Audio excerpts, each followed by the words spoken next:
जैसे शराब पीने की आदत कोई छोड़ना चाहते हैं तो कईयों की छूट भी जाती है, बीड़ी और तंबाकू की आदत जो छोड़ना चाहते हैं उनकी छूट भी जाती है।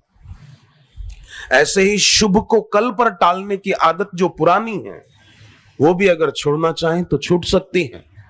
धर्मराजा युधिष्ठिर के पास एक याचक आया, ब्राह्मण, कुछ मांगा, तो युधिष्ठिर ने कहा कि ब्राह्मण देवता आप कल आना, मैं कल वो चीज आपकी सेवा में हाजिर कर दूंगा।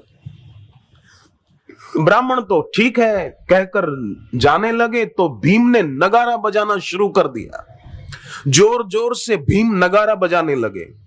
तो युधिष्ठिर ने पूछा कि किस बात की खुशी में नगारे बजा रहे हो? भीम ने कहा कि मेरे भाई ने काल पर विजय पा ली इसलिए मैं नगारा बजा रहा हूं। युधिष्ठिर समझ गए कि मैंने उस ब्राह्मण को कहा कि कल ये अच्छा काम कर देंगे। अच्छा काम कल पर नहीं टालना चाहिए। शुभ का स्थगन वो बहुत घातक हो सकता है।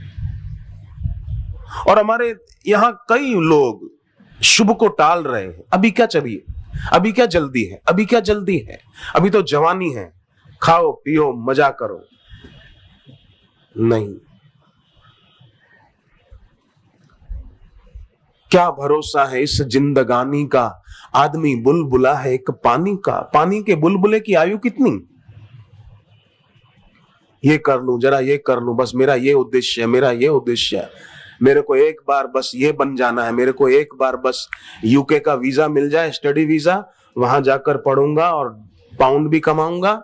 यूएस का वीजा मिल जाए तो वहां पढ़ूंगा और बाकी के टाइम में डॉलर कमाऊंगा। पर भाई साहब ये भी सोचना, गुरु नानक देव ने एक बार अपने दो शिष्यों को बुलाया, बाला और मर्दाना। मर्दाना को पूछा, क्यों बेटा, एक सवाल का जवाब तो दे, तू मौत को कितनी दूर देखता है? उसने कहा, गुरुजी आधा दिन बीत चुका, देख लिया आधा दिन, अब बाकी का आधा दिन देखना नसीब है कि नहीं कोई पता नहीं। गुरु नानक देव ने कहा कि तू भी मौत को बहुत दूर जानता है।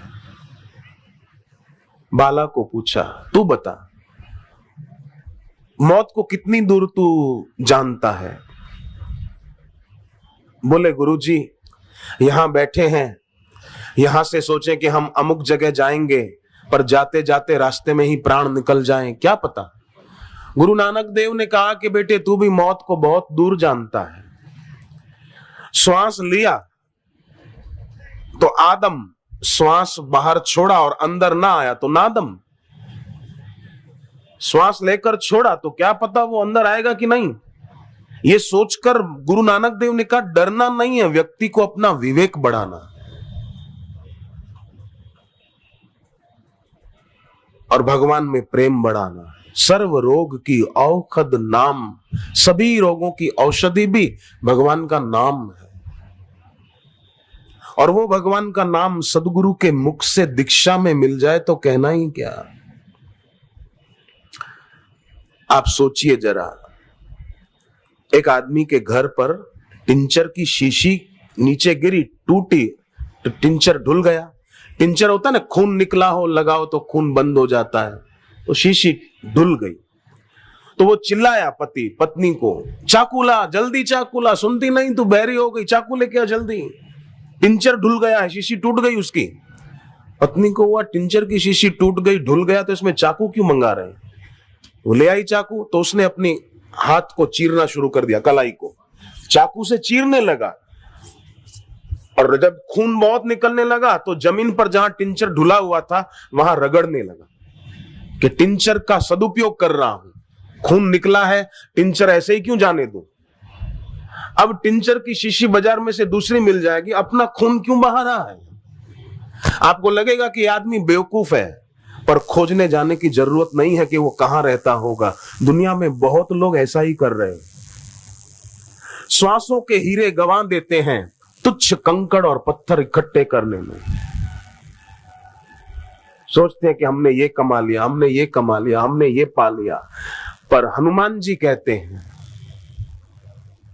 राम विमुख संपत्ति प्रभुताई, जाई रही पाई बिनु पाई, सजल मूल जिन सरितन नाही, बरसी गए पुनि तबहि सुखाई।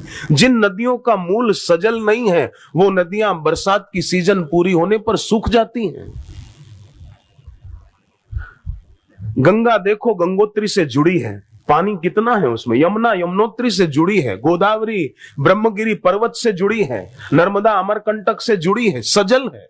मूल सजल है तो नदियों में जल है। उसी प्रकार हमारा मूल ईश्वर है। अगर हम ईश्वर से जुड़े न रहे और मनमुख होकर मेरा तेरा करते रहे तो फिर बरस ही गए पुनि तबहि सुखा। नदी अपने मूल से जुड़ी रहती है तो उसमें पानी रहता है, नहर अपने मूल से जुड़ी रहती है तो सूखती नहीं है। हम भी जुड़े रहे, हकीकत में तो जुड़े हुए हैं ईश्वर से, केवल विस्मृति हो गई है। तो गुरु की दीक्षा और गुरु की विद्या से वो स्मृति जाग जाती है।